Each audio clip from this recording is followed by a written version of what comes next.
From the Presidential Palace, Manila, Dateline Malacañang.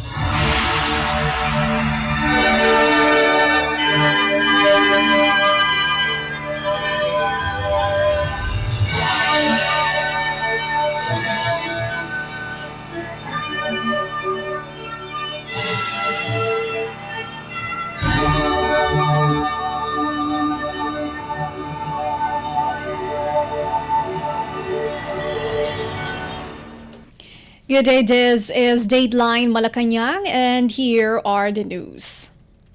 On the top story, Philippine President Ferdinand R. Marcos Jr. signed the Public-Private Partnership or PPP Code of the Philippines and the Internet Transactions Act or ITA of 2023. The Presidential Communications Office or PCO shared on its official Facebook page photos of President Marcos signing the two measures into law.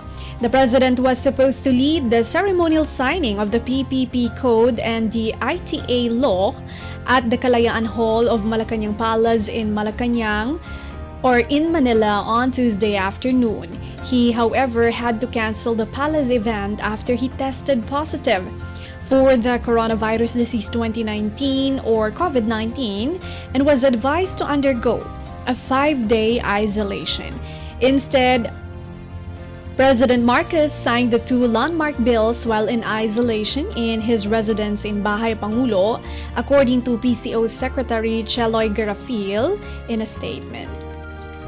Garafil said Republic Act 11966, or an act providing for the PPP Code of the Philippines, would establish a stable and predictable environment for collaboration between the public and private sectors. The PPP Code, she said, aims to address the gaps in the infrastructure systems and also free up much-needed resources to enable the government to pursue other equally important projects and initiatives.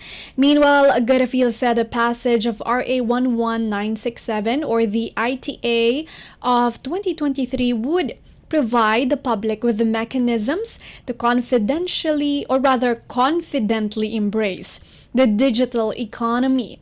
She said it seeks to protect online consumers and merchants engaged in internet transactions. The new law establishes the E-commerce Bureau under the Department of Trade and Industry, which would spearhead the implementation of the law as well as the Electronic Commerce Act of 2000 and the Philippines E-commerce Roadmap. Malacañang has yet to release a copy of the two newly signed laws. The National Economic and Development Authority or NEDA welcomed the enactment of the PPP Code. NEDA Secretary Arsenio Balisacan said the Marcos administration encourages investments in critical sectors to help sustain rapid and inclusive economic growth. The PPP Code aims to strengthen and institutionalize PPPs in the country further, providing a unified legal framework for all PPPs at both national and local levels. It covers all types of arrangements such as the bought variants, joint ventures, and toll operations agreements.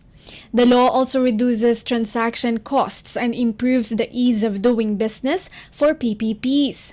PPP Center Executive Director Undersecretary Maria Cynthia C. Hernandez expressed confidence that through the PPP Code, the government would deliver more financially viable, well-structured, and high-quality PPP projects that would significantly improve the lives of Filipinos. Dateline Malacañang. President Ferdinand R. Marcos Jr. congratulated the passers of the 2023 bar examinations and urged them to make sure that the country continues to have a fair and equitable justice system. President Marcos in an ex-post said bar passers should stand firm in upholding integrity and remain true to the reasons that called them to practice law. President Marcos' statement came shortly after the Supreme Court announced the results of the 2023 bar examinations. A total of 3,812 examinees passed the bar examinations. This is equivalent to 36.77% of the total 10,387 law hopefuls who took the bar exams in September this year. This year's passing rate is lower than the 43.47% posted last year.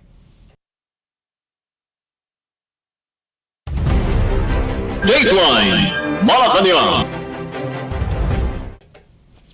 Philippine Executive Secretary Lucas Bersamin, representing Philippine President Ferdinand R. Marcos Jr., leads the country's first National Decongestion Summit entitled Decongest and Reintegrate, a conference to unlock solutions to jail and prison overcrowding at the Diamond Hotel in Manila. Spearheaded by the Justice Sector Coordinating Council or JSCC, which consists of the Supreme Court or SC, the Department of Justice or DOJ, and the Department of the Interior and Local Government or DILG, the two-day summit brings together various government agencies and other stakeholders to tackle challenges in the penal system and ease the burgeoning congestion problem in jails across the country through a whole-of-government approach. The summit features 4 plenary sessions, parallel workshops, best practices from other countries, and testimonies from persons deprived of liberty or PDLs. Moreover, the JSCC also plans to unveil the Jail Decongestion Concept Note. This document sets the stage for the conference by presenting the current state of affairs and establishing the foundation for the agenda. In a press briefing, DOJ Assistant Secretary Jose Dominic Lavano stated that according to a December 2021 survey, there are 199,079 inmates or PDLs, equating to about 179 PDLs per 100,000 people in population. Approximately 13,704 of these inmates are females, constituting 11% of the Bureau of Jail Management and Penology or BJMP jail population. Furthermore, 70% of BJMP detention facilities are already overcrowded, with an average congestion rate of 386%. The Quezon City male dormitory is considered to have the highest congestion rate at 1,330%. Dateline Malacañang. President Ferdinand R. Marcos Jr. praised the National Task Force to End the Local Communist Armed Conflict or NTF-LCOC for liberating thousands of villages from the influence of communist insurgents since the task force has been established. In his message, read by Special Assistant to the President's Secretary Antonio Ernesto Lagdameo Jr. during the 5th anniversary of the NTF-LCOC in Camp Aguinaldo, the President recognized the contributions of 41 individuals, government agencies, and civic groups which were given an award during the occasion. President Marcos said that he applauds the important role and hardships the awardees has made in advancing lasting peace, unity, and development in the regions that was ravaged by communist insurgents. According to the chief executive, the efforts of the awardees will not only help achieve the goals of the NTF-LCOC, but also positively affect the lives of Filipinos in the country. Among the awardees were the provincial governments of Ilocos Sur, Quezon, and Kalinga, as well as Cagayan Governor Manuel Mamba, Quirino Governor Daquila Carlo Cua, Negros Occidental Governor Eugenio Jose Lacson, Apayao Governor Elias Bulut Jr., and Baguio City Mayor Benjamin Magalong. Dateline Malacañang. Various government agencies, officials, and former rebels have thrown their support for President Ferdinand R. Marcos Jr.'s recent executive order and proclamations granting amnesty to various rebels and insurgent groups in the country, citing their importance to peace and national reconciliation.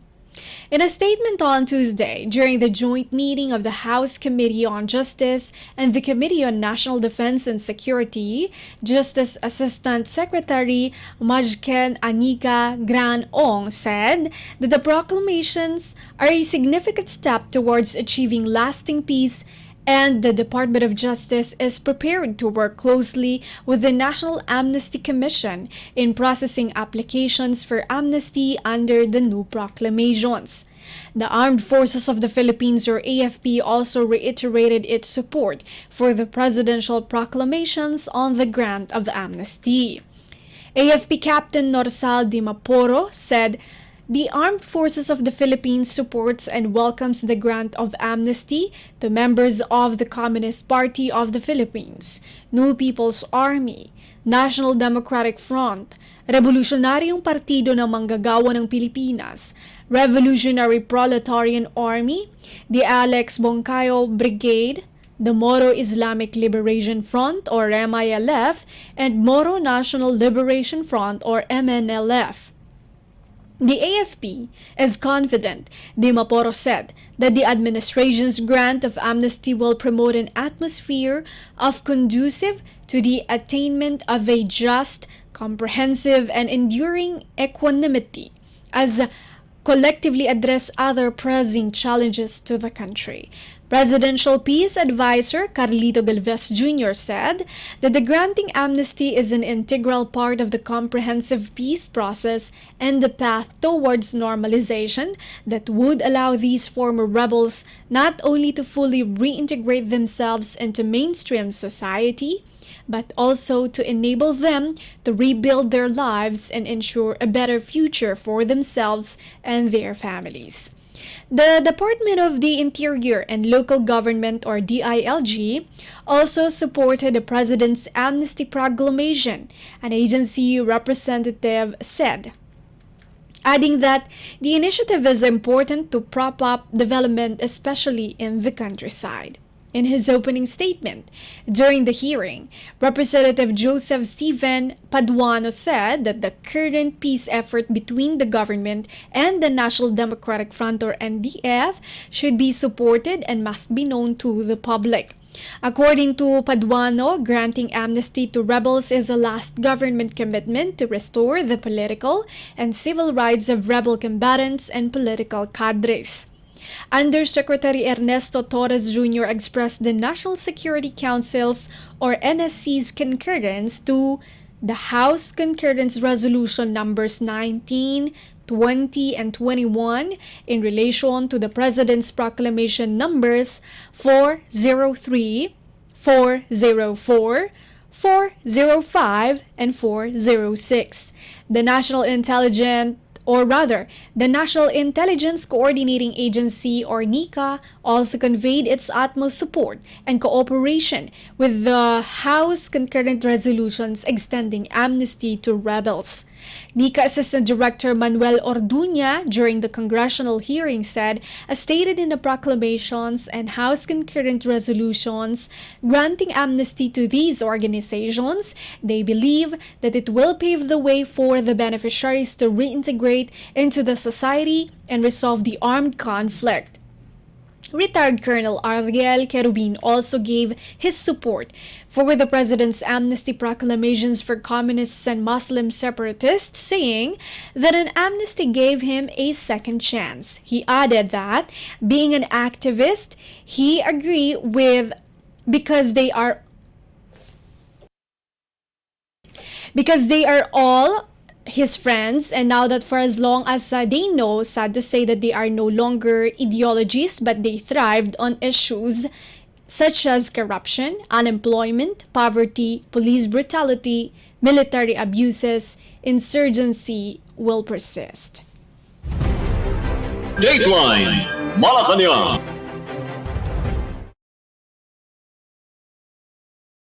Philippine Presidential Communications Office or PCO wants to expand its community campus caravan after the success of its first event held at the Lyceum of the Philippines University in Intramuros, Manila. Secretary Cheloy Velicaria Garafil said the event under the Media and Information Information Literacy Campaign of the PCO aims to combat misinformation, disinformation, and fake news. She said that new technology has become an important part of everyday life and has become a major source of entertainment, news, and information. However, it has also become a source of misinformation that often cause chaos and misunderstanding. With this, she said that it is important to educate the youth, the sector most active on social media. The PCO agencies that set up booths were the Philippine News Agency, Radio Television Malacañang, Philippine Information Agency, People's Television Network, IBC-13, and Philippine Broadcasting Service Bureau of Broadcast Service Radyo Pilipinas. Sean Isley, a junior international travel tourism management, said she found the experience enjoyable.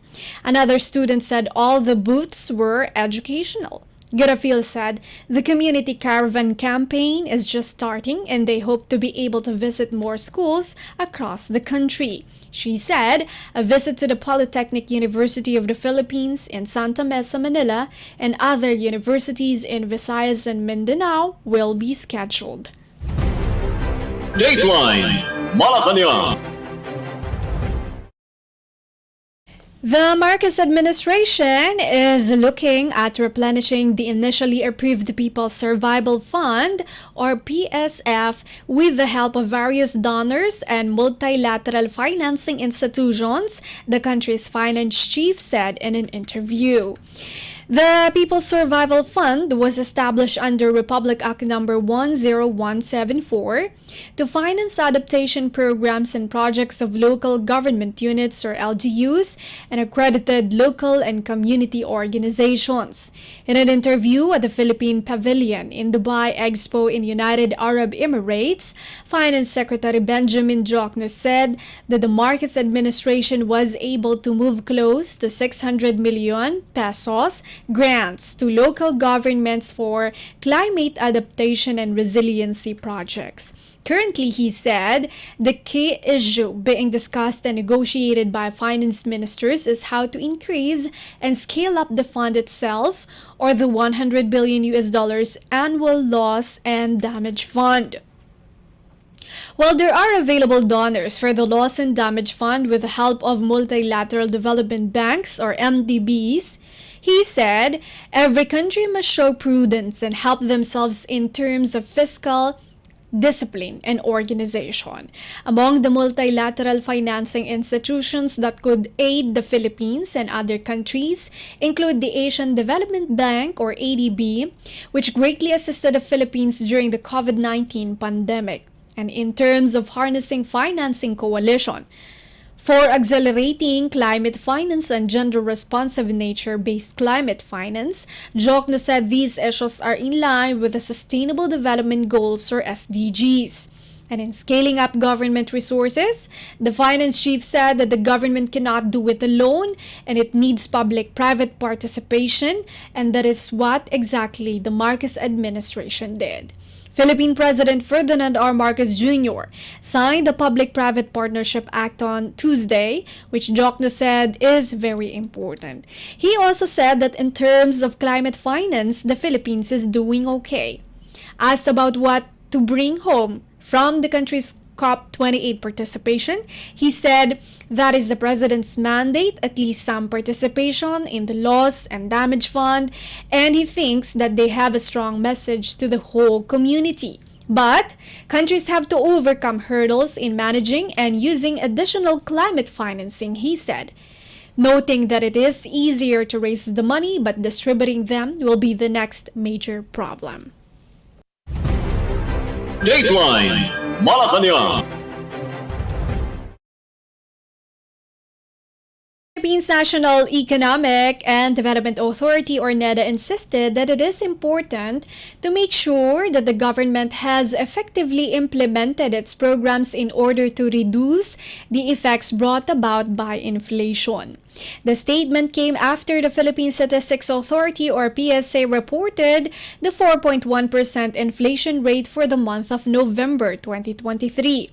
In his remarks, NEDA Secretary Arsenio Balisacan said that among the programs that needs to be monitored is the exemption of agricultural delivery trucks to the increase in toll fees approved by the Toll Regulatory Board or TRB.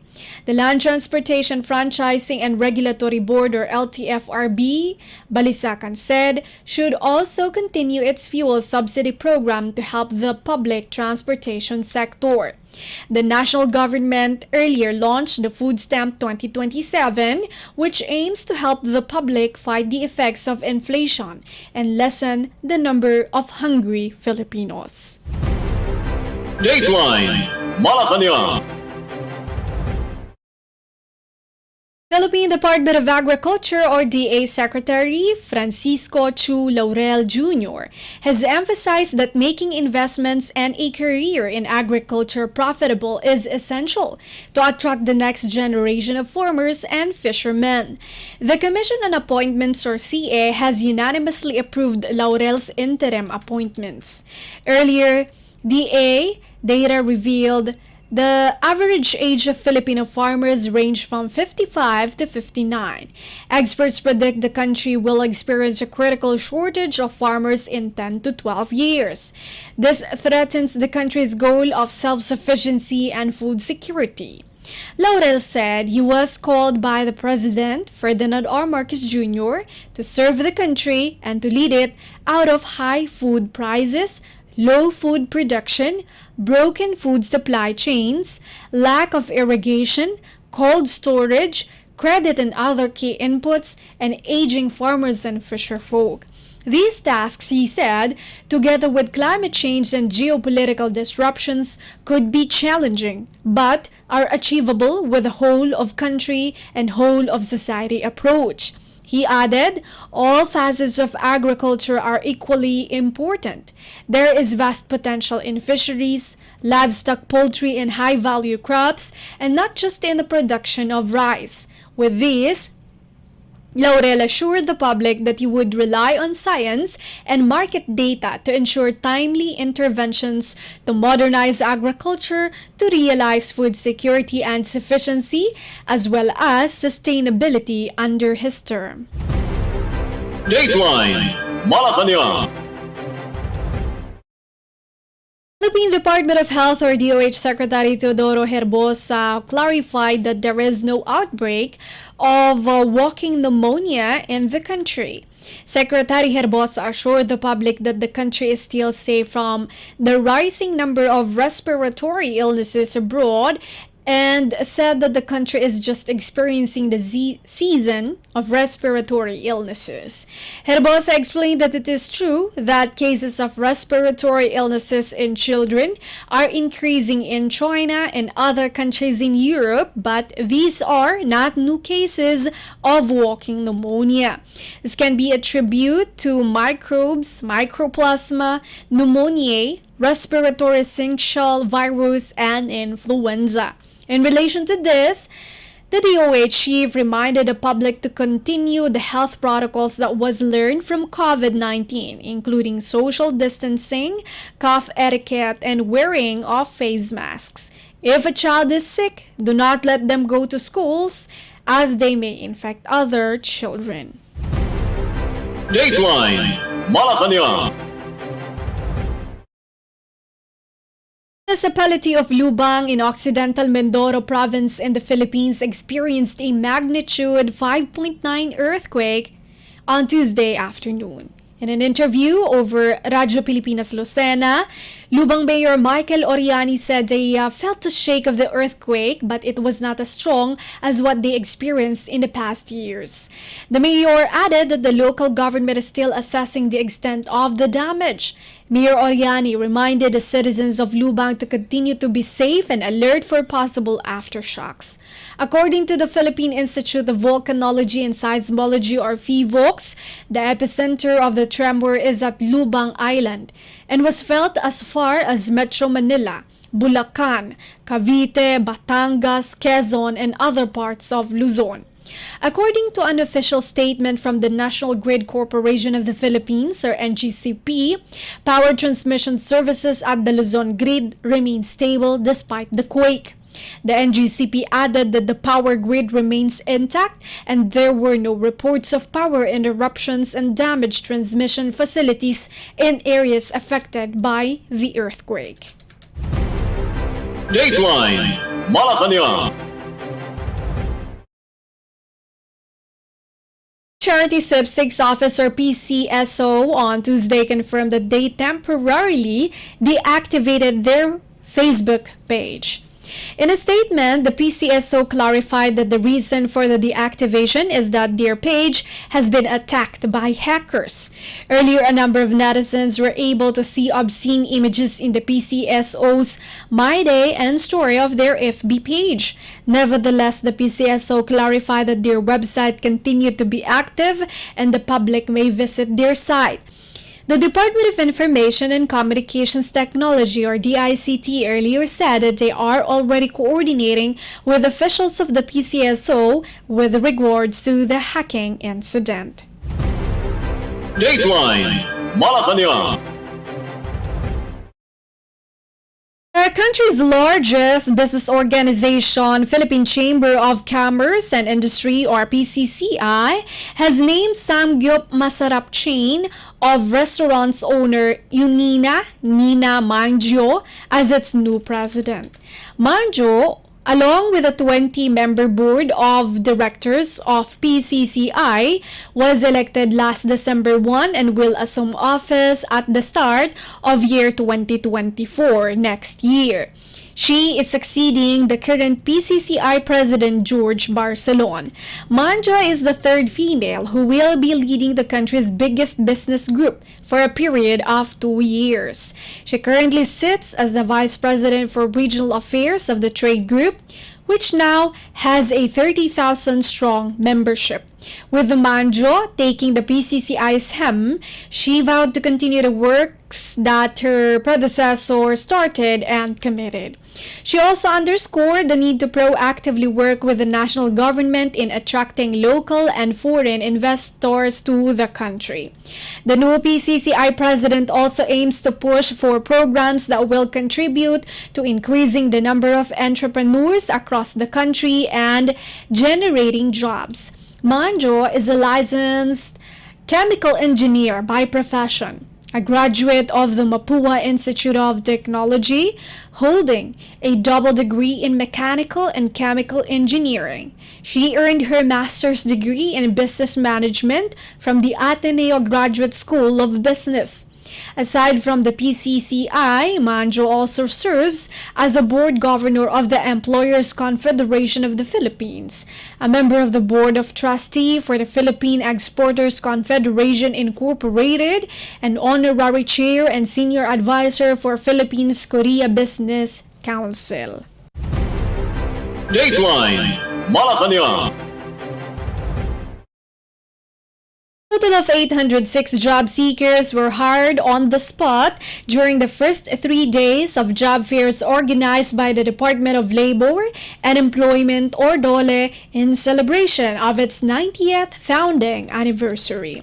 Citing its latest data, the DOLE said the figure is out of a total of 6,138 aspirants who trooped to job fairs held in the National Capital Region, or NCR, Cordillera Administrative Region, Ilocos Region, Cagayan Valley, Central Luzon, Calabarzon, Central Visayas, Eastern Visayas, Zamboanga Peninsula, Northern Mindanao, Davao Region, and Caraga on December 1, 2, and 4.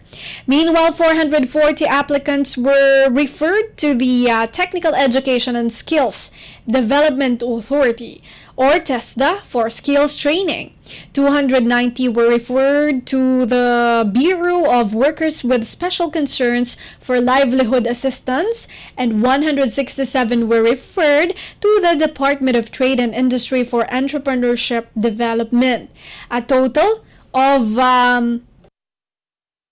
2,056 job seekers also availed of the services offered by the National Bureau of Investigation, Social Security System, Professional Regulation Commission, Philippine Health Insurance Corporation, Philippine Statistics Authority, and Pag-ibig Fund.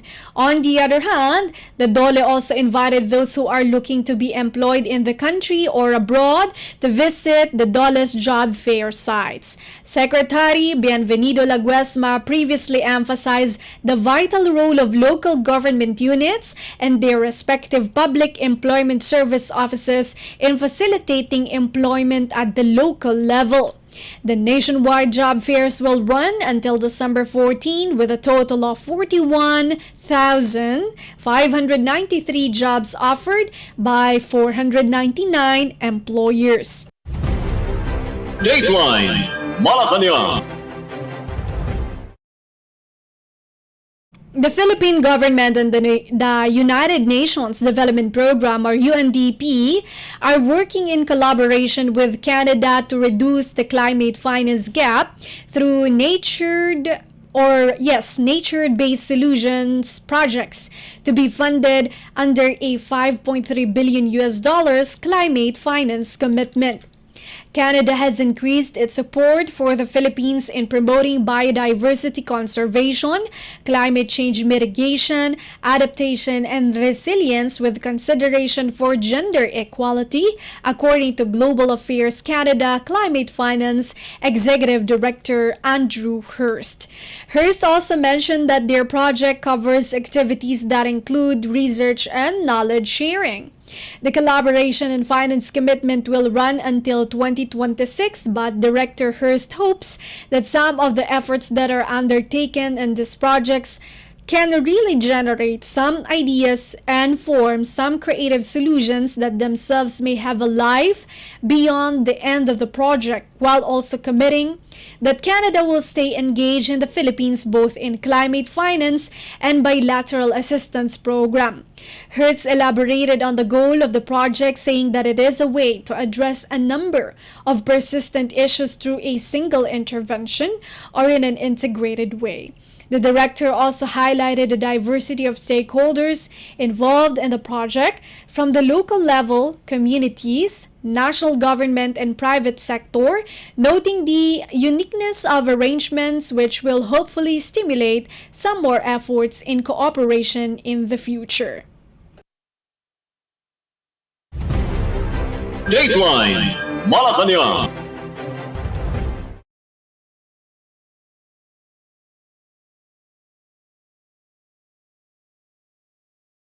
Korea is eager to see increased trade and investment with the Philippines. Korean ambassador to the Philippines, Lee Sang-hwa, said Tuesday as he conveyed Seoul's intention to ratify its recently signed free trade agreement with Manila soon.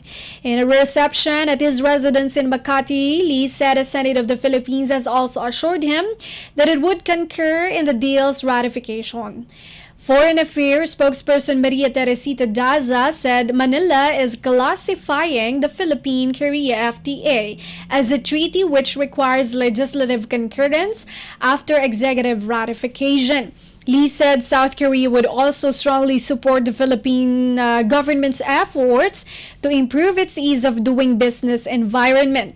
Under the agreement, South Korea will lift tariffs on 94.8% of the Philippine products, while the country will open its markets on 96.5% of Korean products.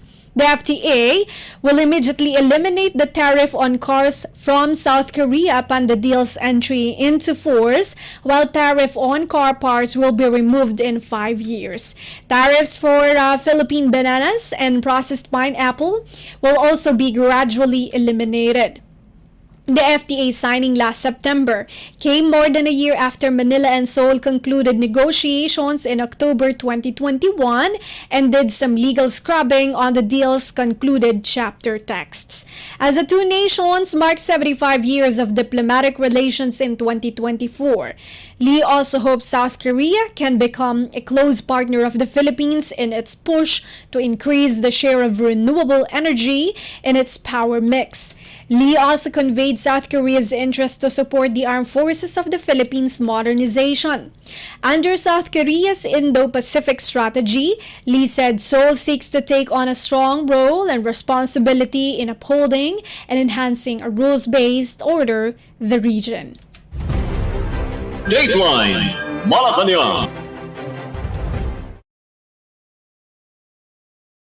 The Korean embassy in Manila on Tuesday extended its condolences to the Philippines following Sunday's deadly bombing at the Mindanao State University gym in Marawi City that killed 4 and wounded 50 others.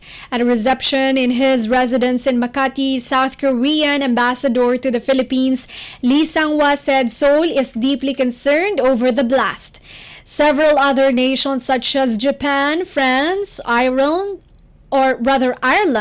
China, Israel, the United States, and the European Union condemned the attack. On December 4, the Japanese Ministry of Foreign Affairs said attacks against innocent citizens are unacceptable for any reason, and Japan firmly condemns terrorism in all its forms.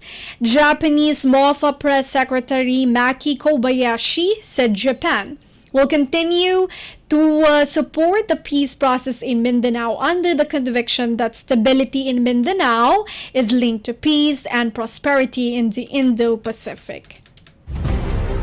Dateline Malacañang. For Dateline Malacañang, now that the Investment Promotion and Protection Agreement or IPPA between Manila and Abu Dhabi is in full swing, the Board of Investments or BOI aims to leverage the deal to lure investments from the United Arab Emirates or UAE. This is, or as Department of Trade and Industry or DTI Secretary and BOI Chairman Alfredo Pascual concluded his official trip to Dubai, where he also met potential UAE-based investors to establish and expand their operations in the Philippines. Secretary Pascual in a press briefing said 6 companies have expressed their interest to invest in the Philippines. These companies are in the sectors of services, renewables, real estate, remittances, and Islamic banking. BOI Governor Marjorie Ramos Samaniego said the Philippine delegation's recent visit to Dubai is timely since the Philippines and the UAE are now implementing the IPPA. The two countries negotiated the IPPA at the height of the pandemic and concluded it during Dubai's hosting of the World Expo 2020 that was held in 2022. Samaniego added that since there is now an enabling investment environment, the Philippines is expecting more companies from the UAE to invest in the country. According to the BOI, net foreign direct investments from the UAE in 2021 and 2022 were flat at 143 million pesos. Approved investments from the UAE in 2021 stood at 19.97 million pesos in agriculture, forestry, and fishing, with no approved foreign investments the following year. Dateline Malacañang.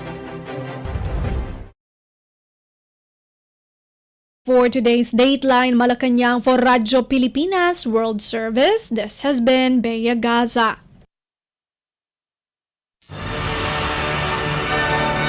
From the Presidential Palace, Manila, Dateline Malacañang.